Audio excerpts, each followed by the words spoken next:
जुलाई 2026 के अंदर IT index इस समय 18% तक भाग चुका है। 2024 के बाद ये आईटी सेक्टर के जितने भी स्टॉक्स हैं या आईटी इंडेक्स की हम बात करें तो ये सबसे बड़ा जंप दिखा गया। टीसीएस, इन्फोसिस, टेक महिंद्रा और कफोर जैसे आईटी स्टॉक्स के अंदर इतनी बड़ी तेजी देखने के बाद इन्वेस्टर खुद ही हैरान है। आपको YouTube के ऊपर हर कोई बोल रहा है कि क्वार्टर वन के जो रिजल्ट्स हैं वो अच्छे आए, लेकिन इंस्टीट्यूशनल एनालिसिस की नजर से अगर हम देखें तो पीछे एक बहुत बड़ा ग्लोबल मनी रोटेशन चल रहा है जिसे मेन स्ट्रीम मीडिया मिस कर रही है। आज हम इस वीडियो के अंदर तीन चीजें डिकोड करेंगे। पहला है वॉल स्ट्रीट और अमेरिका का डर जिसकी वजह से इंडियन आईटी स्टॉक्स को रॉकेट बना दिया। दूसरा है क्वार्टर वन रिजल्ट्स के असली नंबर्स और 9.5 बिलियन डॉलर्स की डील का सच। तीसरा है क्या ये रैली टिकेगी या फिर प्रॉफिट बुक करके निकल जाना चाहिए।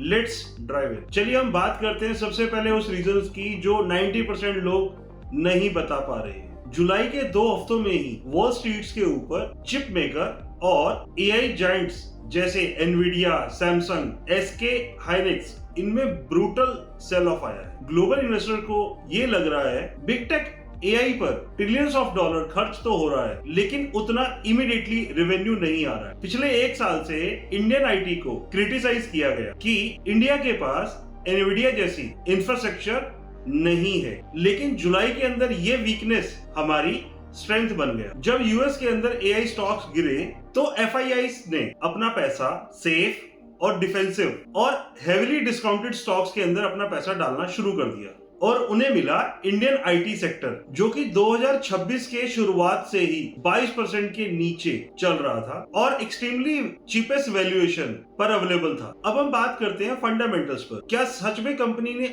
आउट परफॉर्म किया है? तो आंसर है यस।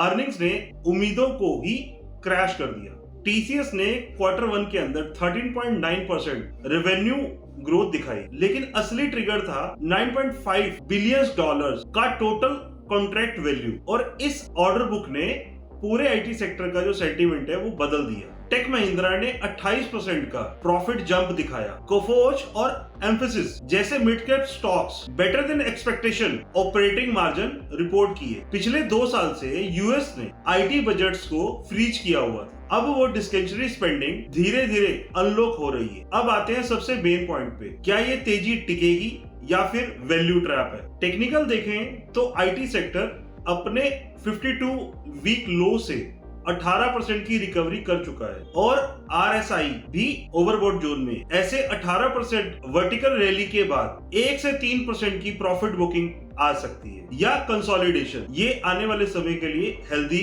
होगा और ये हम शॉर्ट टर्म की बात कर रहे हैं। जो लोग बिल्कुल ही टॉप पर फोमो के अंदर बाइंग करेंगे वो शॉर्ट टर्म के लिए ट्रैप हो सकते हैं। अगर हम medium to long term view की बात करें तो ये रैली फेक नहीं है। जब यूएस फेड रेट कट करेगा तो यूएस बैंक और रिटेल सेक्टर का आईटी बजट और बड़ा होगा। इसका जो सबसे बड़ा फायदा टीसीएस और इन्फोसिस जैसे जायंट्स को मिलेगा। तो एक रिटेल इन्वेस्टर को क्या करना चाहिए? यह है आपकी 3 step action strategy. Fresh buying अभी मत करो। अगर आप फ्रेश मनी डालना चाहते हैं तो आईटी सेक्टर के अंदर छोटे से डिप का या करेक्शन का वेट करो। डायरेक्ट टॉप पर बाय मत करें। आपका जो फोकस रहना चाहिए वो लार्ज कैप और स्ट्रॉन्ग ऑर्डर बुक। अगर आपको डिप मिलता है तो आप उन स्टॉक्स पर नजर रखिए जिनकी टीसीवी ऑर्डर बुक स्ट्रॉन्ग है, जैसे टीसीएस और एचसीएल टेक, जिन्होंने अपने ऑपरेशनल मार्जिन सक्सेसफुली डिफेंड किए हैं। रियल जो टेस्ट है वो होगा क्वार्टर 2 के रिजल्ट्स में।